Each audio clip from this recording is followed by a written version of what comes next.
Coronavirus 19 atau yang biasa kita sebut dengan COVID-19 telah terkonfirmasi mewabah di Indonesia sejak 2 Maret 2020 tahun lalu. Virus ini telah menginfeksi lebih dari 2 juta orang di dunia.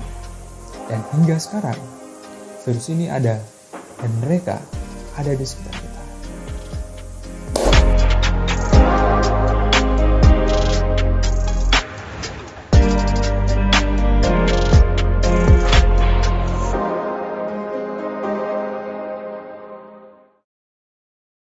Assalamualaikum warahmatullahi wabarakatuh. Perkenalkan, nama saya Muhammad Rashid Gani, mahasiswa manajemen S1 Fakultas Ekonomi Universitas Negeri Yogyakarta. Pada video kali ini saya akan sedikit membahas mengenai bahaya COVID-19.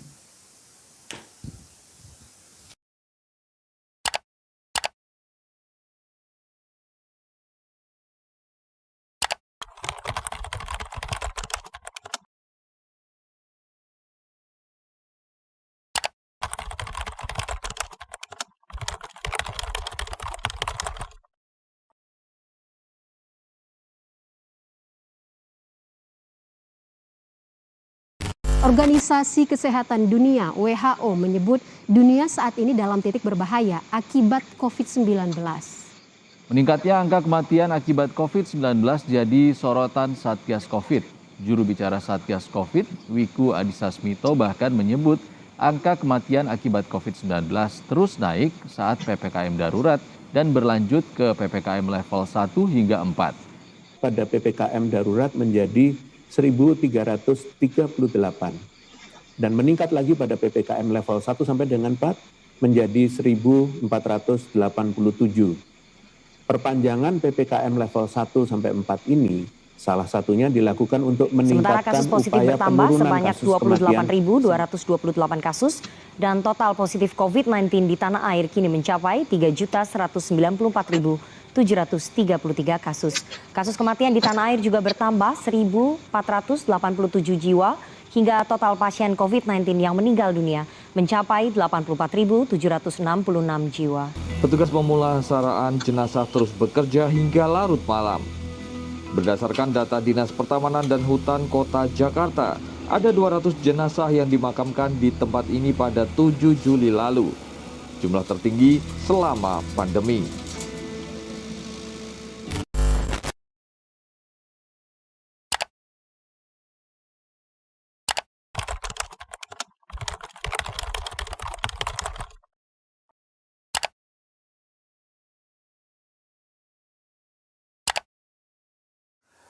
Kita semua tahu bahwa pandemi COVID-19 ini memang belum berakhir. Bahkan, dalam 1 tahun terakhir, virus corona berkembang dan bermutasi menjadi beberapa varian.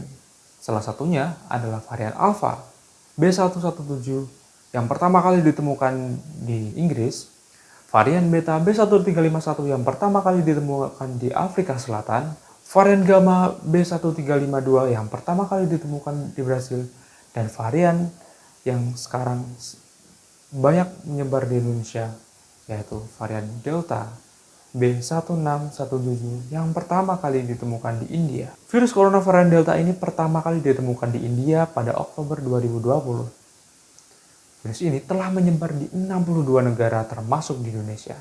Bicara mengenai virus corona varian Delta, varian ini dinilai lebih berbahaya daripada virus-virus sebelumnya karena memiliki penularan yang lebih cepat, memiliki gejala yang lebih parah, dan sangat mudah menyerang anak muda yang abai akan protokol kesehatan. Menurut epidemiolog dari Griffith University di Australia, Diki Budiman, mengatakan bahwa virus corona varian Delta ini mendekati kriteria virus corona varian super, meski belum secara sempurna. Virus corona varian Delta ini memiliki gejala yang lebih parah daripada varian-varian sebelumnya. Penderita yang terpapar virus corona varian Delta akan merasakan gejala-gejala diantaranya seperti mual, muntah-muntah, sakit perut, kehilangan nafsu makan, dan juga nyeri sendi.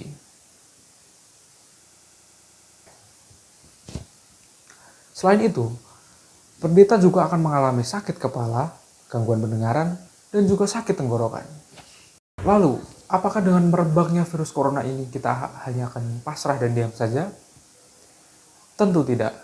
Ada 5 langkah sederhana yang dapat kita lakukan untuk mencegah penularan virus COVID-19 ini. Langkah yang pertama, sering-sering mencuci tangan. Rutin mencuci tangan hingga bersih adalah salah satu protokol kesehatan yang cukup efektif untuk mencegah penularan virus corona. Untuk hasil yang maksimal, usahakan mencuci tangan selama 20 detik dengan sabun dan air mengalir beberapa kali dalam satu hari. Langkah kedua, menggunakan hand sanitizer. Gunakan hand sanitizer ketika melakukan kontak dengan fasilitas umum seperti lift, gagang pintu, toilet umum, dan lain sebagainya. Langkah yang ketiga, menggunakan masker. Selalu gunakan masker ketika ingin bepergian keluar rumah. Saat ini kita dianjurkan untuk menggunakan 2 lapis masker, yaitu lapis yang pertama menggunakan masker medis dan lapis yang kedua menggunakan masker kain. Langkah yang keempat, menjauhi kerumunan. Semakin banyak dan sering kamu bertemu orang, maka kemungkinan terinfeksi virus corona pun semakin tinggi. Oleh sebab itu, usahakan hindari kerumunan terutama ketika Anda sedang sakit ataupun berusia lebih dari 60 tahun. Dan langkah yang kelima, tetap berada di rumah. Virus penyebab corona bisa berada di mana saja.